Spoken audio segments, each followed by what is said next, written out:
अस्सलाम वालेकुम नाज़रीन, दो किनारे ड्रामे के लास्ट एपिसोड में देखेंगे कि मावरा तो बहुत खुश है कि वलीद बदल गया, उसके साथ टोटली चेंज हो गया। जिस तरह का वो चाहती थी वलीद वैसा हो गया।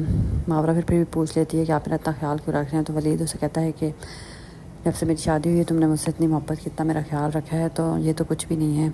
अगर मैं तुम्हें सर पे बिठा लूँ वो भी काम है। तो उधर दुरेश्वर की बर्थडे होती है, वो वलीद को मैसेजेस करती, कॉल करती थी, लेकिन वलीद उसका किसी चीज़ का रिप्लाई नहीं करता।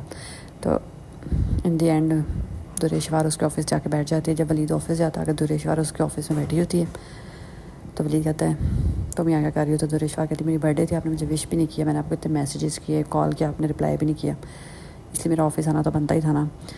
तो फिर वलीद कुछ जवाब ही नहीं दे रहा होता।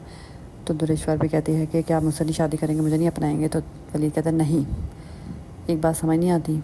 फिर वलीद दुरेश्वर को कहता है कि मैं अपना ऑफिस ख़त्म करके सब कुछ बेच बाच के हमेशा के लिए दूर जा रहा हूँ, बाहर के मुल्क शिफ्ट हो रहा हूँ, इससे तो मेरी शक्ल देखने को भी तरस होगी। तो दुरेश्वर को तो फिर हाथ पाँव पड़ जाते हैं, रोने लग जाती है और माफ़ी मांगने लग जाती है और कहती है कि गलती तो इंसान सी होती है, लेकिन माफ़ी मांगो तो माफ़ी तो मिल ही जाती है। तो वलीद कहता है कौन सी गलती, कौन सी गलती की बात कर रही हो तुम, मुझे तो अपनी बेटी ही नहीं भूलती, ना तो मुझसे उसको लेती ना उस दुनिया से जाती। ख्याल रख रहा था ना मैं उसका, रोज़ाना का बड़ी भी हो रही थी वो, लेकिन तुमने उसको मुझसे दूर करके क्या किया, हमेशा के लिए दूर कर दिया। तो वलीद कहता है कि अब हमारे बीच में कोई गुंजाइश नहीं बनती कि हमारा कभी दोबारा पैचअप हो सके। दुरेश्वर तो हाथ भी जोड़ती है, माफ़ी मांगती है वलीद से, लेकिन वलीद कहता नहीं अब कुछ नहीं हो सकता। फिर दुरेश्वर देखती सब कुछ ख़त्म हो गया, घर जाती, ड्राइवर से पिस्टल मंगवाई होती है उसने,